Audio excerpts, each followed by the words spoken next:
사랑하는 진주 제일중 친구들 반갑습니다. 우리 오늘 교과서 66쪽 불교예술의 발달 함께 공부하겠습니다. 우리는 이전 시간에 이제 신라가 도로 극심한 왕위 계승 분쟁을 겪다가 후삼국으로 다시 분열되는 모습을 공부했습니다. 자, 이번 시간에는 이제 통일 이후 신라의 불교 문화 번성인데요. 신라에서는 법흥왕대 이후로 종교가 뭐죠? 예, 불교입니다. 다 삼국은 다 이제 불심으로 대동단결, 불교로 정신통일을 하지요.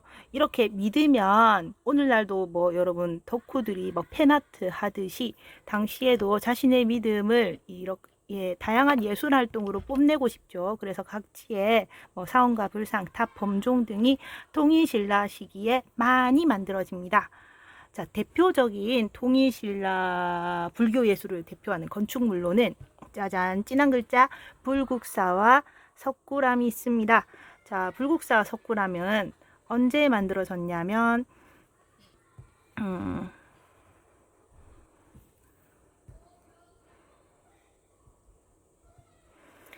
자, 여러분 신라가요 이제 그 왕권이 강할 때, 그러니까 통일 이후에 여러분 무열왕계 직계가 왕권을 독점하면서 자, 이때를 신라를 세 시기로 나누면 중대라고 하거든요. 가장 신라의 왕권이 강할 때입니다. 그래서 자, 여러분 무열왕이 나당동맹 성사시키고요. 그리고 백제 멸망시키고 또 그 다음에 이제 문무왕 때 고구려 멸망시키고 당나라 축출하고, 그래서 신문왕은 아버지의 은혜에 감사합니다. 뭐 가문사도 만들고, 그리고요 육두품을 정치적 좋은 자로 이렇게 그 맞이해서 그 왕권 강화 정책을 많이 펴잖아요. 그리고 쭉쭉 이제 그 무열왕계가 왕위를 계속 있는데요. 뭐 32, 33, 34, 35, 36.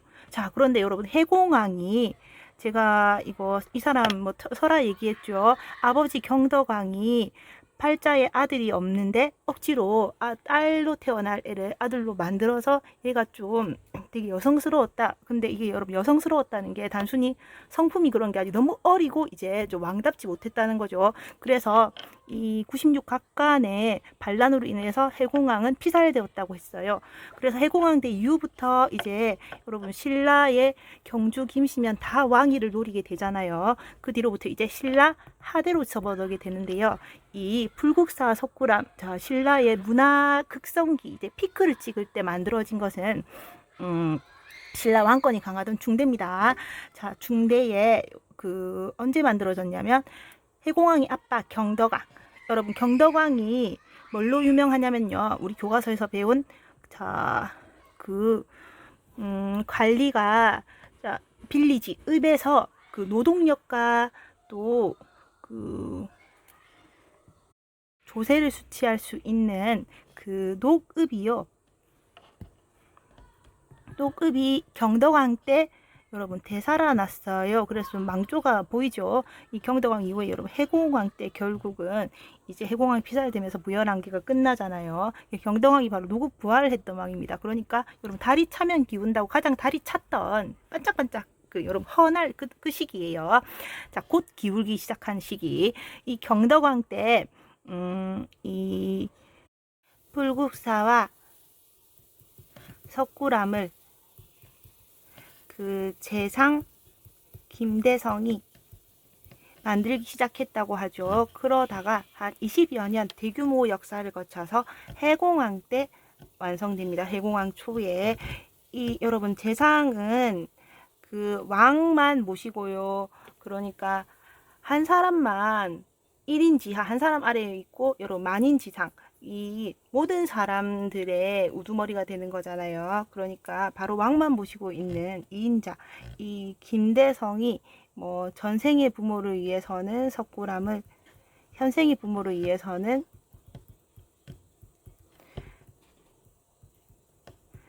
불국사를 만들었다고 하지요. 여러분 뭐 설화를 좀 잠깐 얘기해 드리자면, 자, 원래 김대성은 여러분 신라는 그 능력보다 넘사벽 혈통이라고 했죠. 뭐 진골 이런 사람이어야만 이제 그 높은 최고 탑티어급 자리에 오를 수가 있잖아요. 그러니까 이 재상 김대성은 자기 아빠가 재상이라는 거죠. 하지만 원래 이렇게 금수저가 아니었고, 이전에 다시 태어나기 전 여러분 이전생 때는 이 여러분 엄청 가난한 찢어지게 가난한 뭐 호러머니스라의 뭐 그 품팔아서 살고 있는 대성이었어요. 그래서 호르몬이랑 살면서 부잣집 뭐 일을 도와주고 이렇게 뭐 노동력을 팔아서 먹고 살았는데, 얘가 부자가 잘 사는 사람이 너무, 그러니까 이 모자가 불쌍하니까 새 두둑 이렇게 여러분 그 고랑이랑 이렇게 밭 여러분 새 두둑을 그 농사 지으라고 줬어요. 그래서 겨우 이걸 부쳐 먹고 살았는데, 어느 날 김대성 집에 온 스님이 그 하나를 시주하면 만배를 돌려받을 것입니다. 뭐 나무아미타불, 관세음보살 이러는 거예요. 그래서 이 김대성이 여러분 엄청나죠. 하나를 그 시주하면 만배를 돌려받는다. 그래서 자기 엄마한테 대성이가, 엄마, 우리 지금 이렇게 우리가 가난하게 사는 것은 뭐 전생에 우리가 뭐 이렇게 시주를 하지 않아서 그런 거 아니겠습니까? 그런데 우리가 지금 새 고랑에 새 두렁에 밭을 이제 시주를 하면 앞으로 우리가 만배를 돌려받을 것이니 어머니 합시다 해서 이 대성이가 여러분 새 고랑에 밭을 시주합니다. 찢어지게 가난한데 이걸 시주했어요. 겨우 먹고 사는 식량이 나오는 새 두렁이 밭을요. 그래서 이 대성이는 곧 굶어 죽고 맙니다. 어머니만 남긴 채로요. 그래서 굶어 죽었어요. 그런데 그 뒤로 이 대성이가 재상집에서 환생했다는 거예요. 환생하면서 손바닥에 대성이라고 뭐 적혀 있는 금패를 쥐고 태어났다고 하지요. 그래서 내가 바로 전생에 그 가난한 그 호러머니를 모시고 있던 김대성이었구나라는 것을 깨달아서 얘가 이제 뭐 장성해서 전생의 부모, 여러분 이 호러머니 이름이 경조거든요. 전생의 부모 뭐 경조랑 자기 아빠 뭐 돌아가셨죠. 이분을 모시기 위해서는 석굴암을, 현생의 부모를 모시기 위해서는 재상 엄빠, 이 현생의 부모를 모시기 위해서는 불국사를 만들었다는 그런 창건 설화가 있습니다. 예, 뭐 이건 그냥 재미로 말씀드렸고요. 자, 이렇게 뭐 김대성이 만들었다고 전해져 내려오는 이야기, 뭐 불국사와 석굴암은, 자, 우리가 뭐 경주에 수학여행 가서 여러분도 많이 보셨죠. 이 불국사는 이름 그대로 여러분 부처님 나라 절입니다. 자, 그럼 부처님 나라는 어디다? 바로 신라죠. 그래서 신라가 진짜 그 부처님 나라다, 불국토다, 그리고 뭐 극락이다 해서 불심을 잔뜩 담아서 만든 절입니다. 그러니까 불교의 극락 정토를 극락정토가 신라다 하고 이거 재현한 거죠. 이 불국사는 불구에서 추구하는 이상세계를 건물과 탑을 균형 있게 배치해서 표현했습니다. 그 부처님의 세계, 그러니까 불국사 내로 들어가면 제일 중심 되는 건물이 대웅전인데요. 대웅전은 석가모니 부처님을 모시고 있는 그런 정각입니다. 그래서 여기 모셔져 있는 본존불이 바로 최초로 인간으로서 깨달은 자 석가모니 부처님입니다. 근데 그 앞에 여러분 유명한 석가탑이랑 다보탑이 있어요. 자, 여러분 석가탑은 심심하고 여러분 이렇게 단정하게 생겼죠. 이 석가탑은 우리가 흔히 석가탑이라 부르는 게 경주 불국사 3층 석탑이라고 합니다. 그래서 신라가 통일신라는 이제 4만 1통 고구려 백제 신라를 하나로 아울렀다고 여러분 3층 탑이 유행하게 되는데요. 이 전형적인 모습을 우리가 석가탑에서 볼 수 있어요. 또 여러분 이 석가탑은 무영탑이라고도 불리는데요. 무영탑은 그림자가 없는 탑이란 겁니다.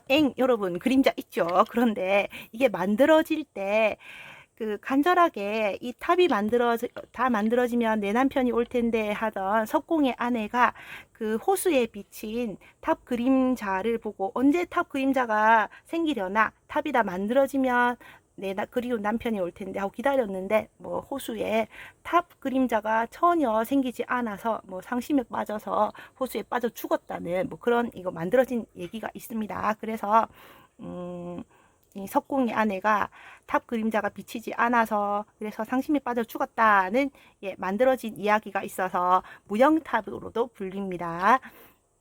이게 바로 석가탑이죠. 여러분 근데 석가탑 이거요 어디서 또 본 것 같아요?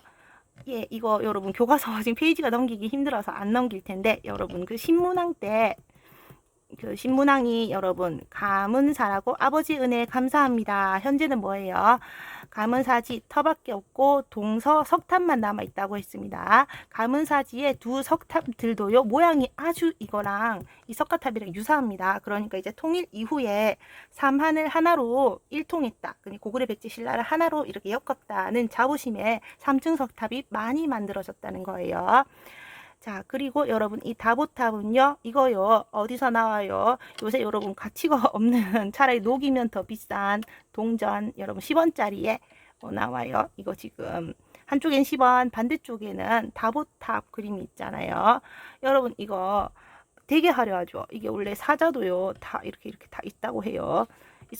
근데 사자 막 이렇게 없어지고, 그리고 사자를 일본 사람들이 뭐 가져가고 해서 하나밖에 안 남아있고, 탑은 되게 화려하게 층수가 많죠.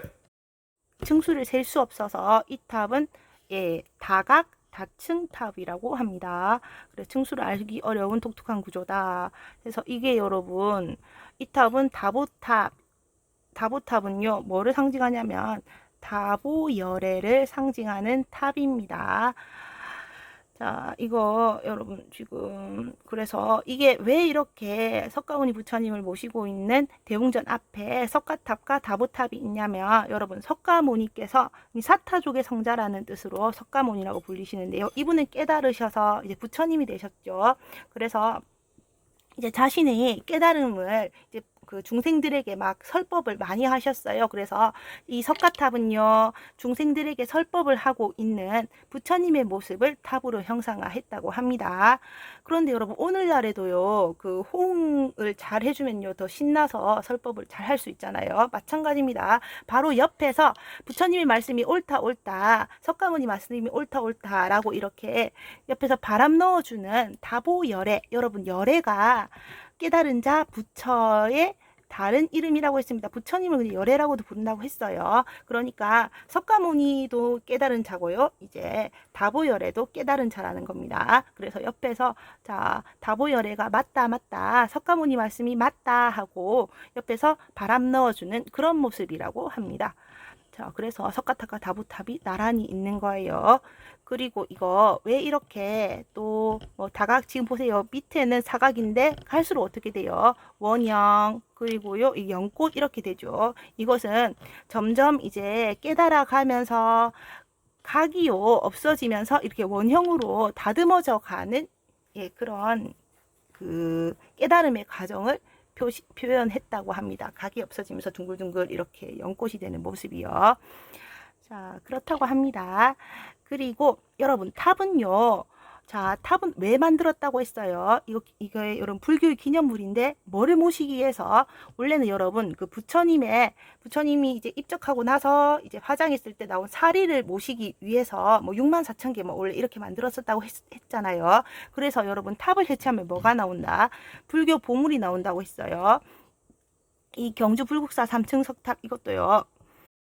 이 탑에 자 불교 보물이 있겠거니 하고 그 도굴꾼들이 이 석가탑, 그러니까 3층 석탑 도굴을 시도한 적이 있었습니다. 바로 1966년의 일이라고 해요. 이때 도굴 미수 사건이 있어서 화들짝 놀란 정부에서 대대적으로 이제 그 석가탑을 개보수 작업을 하는데요. 그래서 해체하고 다시 쌓아 올렸습니다. 근데 해체했을 때, 자, 여러분, 다 탑은요, 안이 비고 뭐 중요한 불교 보물이 있다고 했어요. 이 안에서 뭐가 나왔냐면 바로 무구정강 대다라니경. 여러분, 이게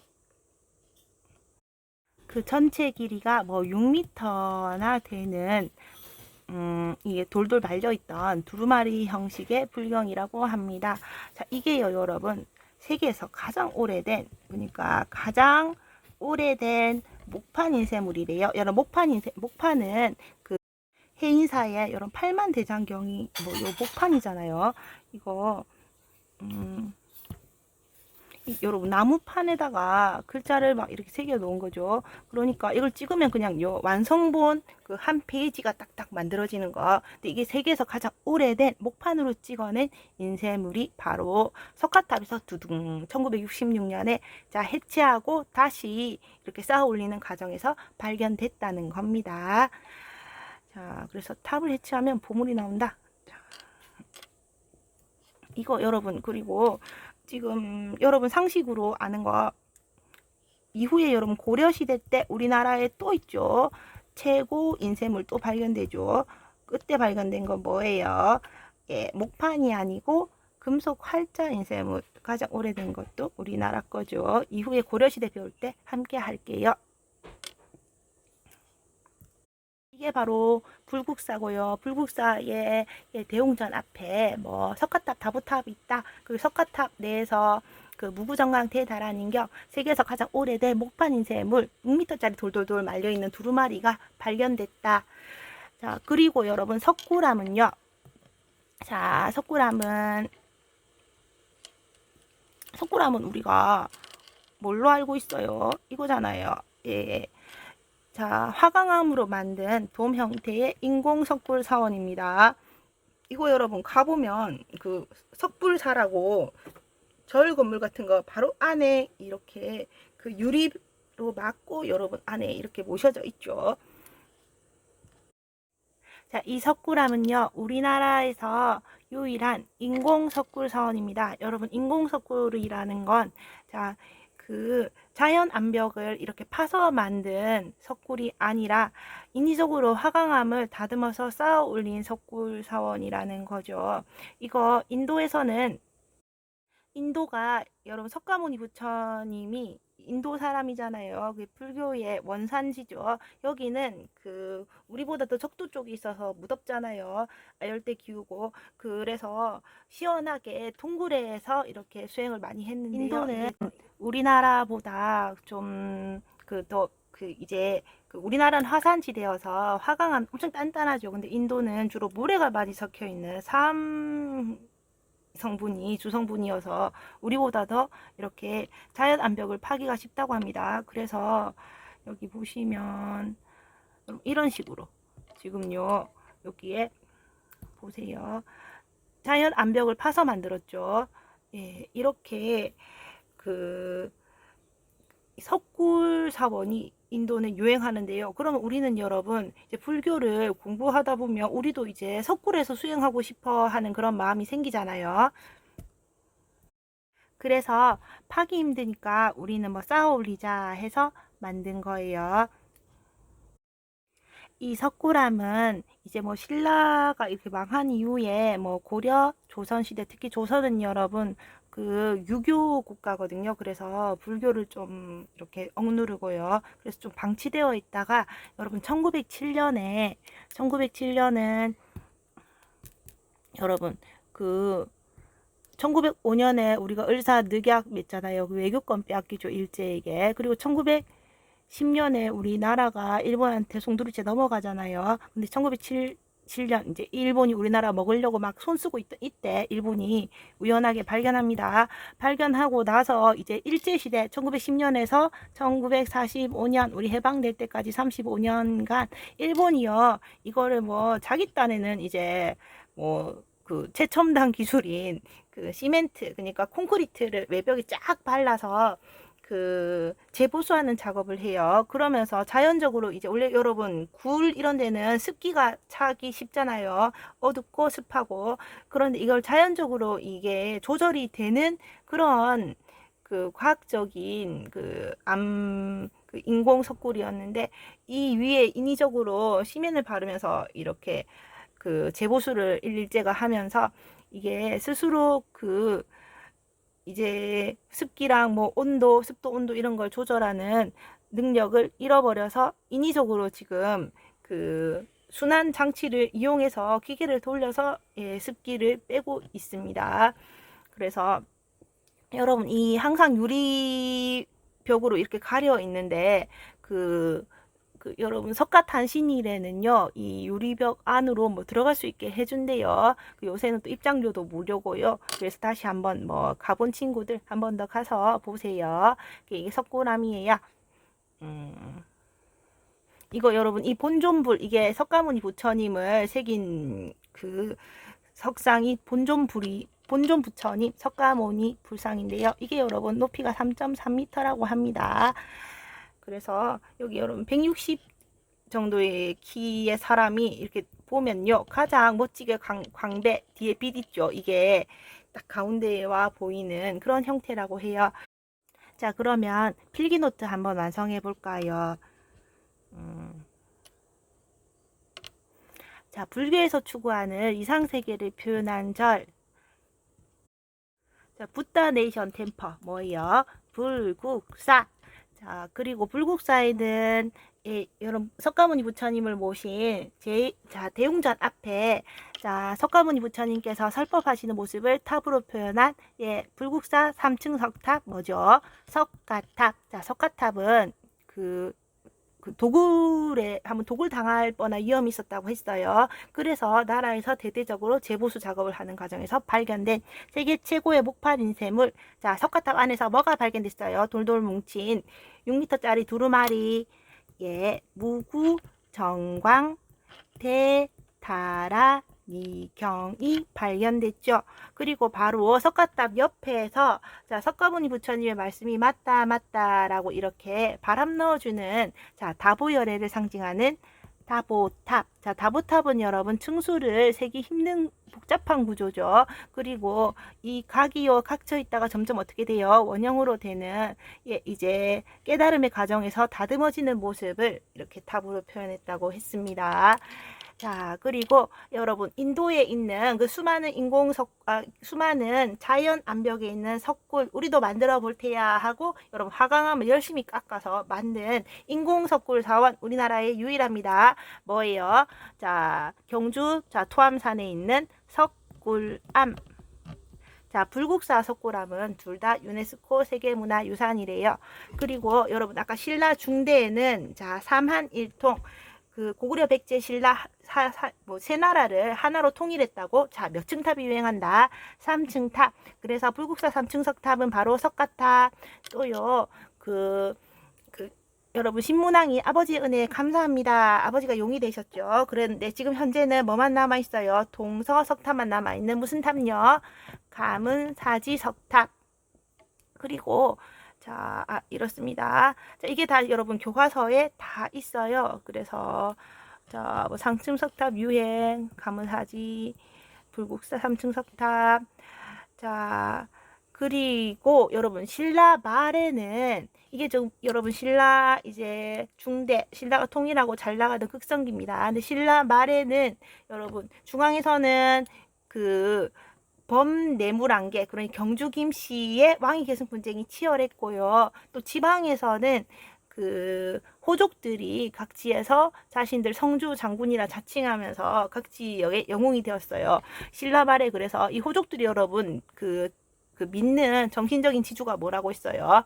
내 땅이 곧 명당이다. 풍수지리설. 그리고 나도 깨달으면 부처다. 바로 선종이라고 했어요. 그래서 이전까지 여러분 새로운 깨달음의 방법 이 새롭게 부처가 되는 여러분 그 수행 방법인 선종이 신라 말에 도입됐다고 했습니다. 신라 말 이전까지는 뭐밖에 없어요. 열심히 경전을 공부해야만이 깨달은 자 부처가 될 수 있다는 뭐밖에 없어요. 교종밖에 없었습니다. 그래서 여러분 신라 중대 대표적인 승려 두 분, 으뜸가는 빛, 원효, 그리고 패셔너블한 의상, 이런 사람들은 다 교종 승려예요. 근데 신라 말에 부처가 되는 새로운 방법, 참선, 그러니까 고요하게 명상하다 보면 한순간에 내가 부처라는 것을 깨닫는다. 내 마음이 부처와 다르지 않음을 깨닫는다는 이 선종이 널리 퍼지면서 이제 여러분, 그러면서 이제 부처님의 경전 공부, 부처님의 말씀을 담은 경전으로 내가 깨달은 게 아니죠. 그냥 이렇게 마음을 가다듬고 고요히 명상, 참선하다가 한순간에 깨달은 겁니다. 그래서 바로 옆에서 그 먼저 깨달은 동네 형아, 그러니까 고승이 이제 마음에서 마음으로 이신전심으로 나에게 깨달음을 전해준다고 했어요. 그래서 내가 존경하는 우리 동네 형아, 그 동네 형아는 옆에서 깨달아서 먼저 부처가 되셨죠. 그리고요, 입적 돌아가시고 이제 화장해서 뭐 사리가 나오면 나는 그 형님을 존경하잖아요. 세상은 몰라도. 그래서 내가 존경하는 우리 동네 형아, 그 고승이 된 이분의 사리를 담은 이 탑을 뭐라고 했어요? 나만 존경하니까 작고 여러분 귀여운 탑이라고 했어요. 이거 승탑. 이거 앞에 여러분 있는 페이지가 있는데 넘기가 힘들어서 그냥 승탑 이렇게 보여드릴게요. 그리고 여러분 저밖에 일대기를 모르죠. 부처님의 일대기는 저도 알고 여러분도 알지만은 이 동네 형아 먼저 깨닫고 이렇게 돌아가신 이 동네 형아 선종 스님은 저밖에 모릅니다. 그러니까 일대기를 적은 탑비도 앞에다 세워 놓아요. 이게 유행하게 됩니다. 그래서 자 적어 볼까요? 자, 신라말 승려의 사리를 담은 뭐가 유행한다? 승려탑, 승탑이 유행합니다. 뭐 때문에요? 여러분 선종이 도입되면서 그렇죠. 그리고 자, 또요 여러분 범종 이제 나오는데요. 범종은 그 절에 매달려 있는 종을 범종이라고 합니다. 이 범종은 여러분 우리나라에서 가장 오래된 종은 뭐 상언사 동종이라고 하고요. 그리고 우리나라에서 가장 큰 종은요. 여러분 성덕대왕신종. 이 이름은 낯설지만 여러분 얘는 들어보셨을 거예요. 에미 때문에 에밀레종. 에밀레종이 바로 성덕대왕신종입니다. 이게 우리나라에서 가장 라지스트 하대요. 가장 크대요. 비기스트 하답니다. 그래서 이게 여러분 성덕대왕 신종이니까 자 성덕왕의 공덕을 칭송하는 그런 종이잖아요. 성덕왕을 칭송하는 신령스러운 종. 이 성덕대왕 신종은 누가 만들었을까요? 그의 아들 여러분 자 아빠가 성덕왕, 아들은 경덕왕. 경덕왕이요 아버지의 공덕을 기리기 위해서, 은덕을 기리기 위해서 만들었어요. 그래서 경동학도 좀 많이 만들었죠. 뭐 불국사, 속구랑 그리고 뭐도 있다고요, 여러분. 그 성덕 대왕 신종, 내 아빠를 기리는 종을 얘가 만들었다는 거예요. 그런데 여러분 이렇게 대규모로 지금도 이제 우리나라에서 가장 큰 종으로 남아 있잖아요. 그러면 이렇게 큰 걸 만들 때는 그거 국가적으로 대규모 모금 활동을 하죠. 일반 민중들에게도. 당시도 여러분 똑같았어요. 막 성금 이런 거 받고 했나 봐요. 그래서 이렇게 대규모 종을 만들기 위해서 민가에 그 스님들이 그 시주 좀 하세요 하고 이렇게 돌아다녔나 봐요. 돌아다녔을 때 그때 솔직히 가난한 집 여인이 없는데 막 시주 받으러 오니까 짜증나잖아요. 그래서 뭐 제가 뭐 가진 게 없습니다. 가진 거라고는 저기 울고 있는 저 아기뿐이네요. 시주할 게 없어요. 이렇게 해서 결국 시주를 못 받고 스님이 돌아갔는데 그리고 이제 다른 뭐 시주 같은 거 받은 것을 합쳐서 종을 만들었는데 종이요 뭐 완성되지 않고 깨지고 종소리가 뭐 나지 않고 해서 종이 완성되지 않는 겁니다. 그래서 뭐 담당하고 있는 스님이 골머리를 앓았죠. 그런데 어느 날 꿈에 나타나서 왜 그때 그 시주를 받아오지 않았느냐? 그 시주가 뭐예요, 여러분? 내가 줄 게 없다. 저 아기밖에는 없다. 그 아기를 받아와라 해서 뭐 그 아기를요 어쩔 수 없이 받아와서 울면서 그 센 물에다가 아기를 넣었다고 하죠. 그 뒤로 이제 종이 잘 완성돼서 종이 울림 소리가 에미 때문에 이렇게 에밀레라고 울었다고 하는 여러분 만들어진 얘기가 있는 그 성덕대왕 신종입니다. 그래서 이거요, 뭐 실제로 뭐 인신공양을 했나 안 했냐, 뭐 말은 많아요. 그러니까 이렇게 거대한 종을 만들기 위해서는 뭐 그런 사람의 희생이 있었을 것이다 하는 뭐 그런 좀 약간 상상스러운 얘기입니다. 그래서 이런 우리나라에서 제일 큰 에밀레종, 에미 때문에 우는 성덕대왕 신종이 있다. 여러분 이거요, 경주 박물관 앞에 그 정각에 달려 있습니다. 지금은 종을 보호하기 위해서 종 타종은 안 하고요, 소리만 울려요. 자, 그래서 한국 최대 범종인 뭐요? 그 아들 경덕왕이 아빠 성덕왕의 은덕에 감사합니다 라고 만드는 신령스러운 종이라고 해서 성덕대왕 신종, 일명 뭘로도 유명하죠? 에밀레서라, 에밀레 종으로 더 유명합니다. 자, 그리고 넘어가서 여러분 지금 여기에 여기 호수 보이죠? 호수가 인공 호수입니다. 인위적으로 만들었어요. 그러면 이걸 왜 만들었냐? 놀기 위해서 만들었는데 누가 놀기 위해서 만들었냐? 여러분 바로 옆에 경주 동궁이 있습니다. 자, 동궁 팔라스 궁전 있죠. 그리고 이거는 이 인공호수 이름은 뭐다? 월지입니다. 여러분 월지는 근래에 이렇게 불리게 되었고요. 이전에는 이 원래 명칭이 월지 달호수라는 것을 몰라서 뭐라고 불렀냐면 고려시대, 조선시대에 불렸던 안압지로 많이 불렸어요. 그래서 여러분 안압지가 더 친근하고 아마 유명하게 느껴질 겁니다. 이 안압지가 월지입니다. 여러분 뭐 이거 왜 만들어 이거요 얘기해 드릴게요. 여러분 동궁은요, 그 이스트 팔라스 동쪽은 뭐예요? 지금도 일본이요 해 근본이라고 하잖아요. 제일 동쪽에 있다고 동아시아에서. 그래서 이 동쪽은요 여러분 해가 뜨는 곳, 여러분 라이징 선, 그러니까 앞으로 여러분 그 왕위 계승자를 상징합니다. 그래서 여기는 누가 산다? 뭐 왕세자 또는요 황제라고 오시면 여러분 태자라고 합니다. 이런 사람이 여기서 살아요. 이후 왕위 계승권자가. 이 앞에 만든 여러분 놀기 위해서 만든 유원지가 바로 월지라는 겁니다. 왜 이름은 또 월지냐면 경주에 왕궁 있잖아요. 왕궁 이름이 반월성이래요. 그러니까 왕궁터가요 여러분 초승달 형태로 이렇게 생겨서 건물이 배치되어 있었다고 합니다. 그래서 세트로 만들기 위해서 여러분 반월성, 그리고 뭐예요? 여기는 월지. 그래서 인공호수 이름이 월지인데, 이 월지는 바로 태자궁 앞에 있는 인공호수잖아요. 그러면 여기서 누가 놀 것 같아요? 그 신라의 여러분 넘버 2 신라의 왕세자, 왕태자, 황태자, 또는 신라의 진골 귀족들, 그러니까 신라에서 여러분 내노라하는 로얄 클래스 사람들이 이 호수에 배를 띄우고 술도 마시고 남녀가 어울려서 재밌게 잘 놀았겠죠. 바로 그 놀이터였습니다.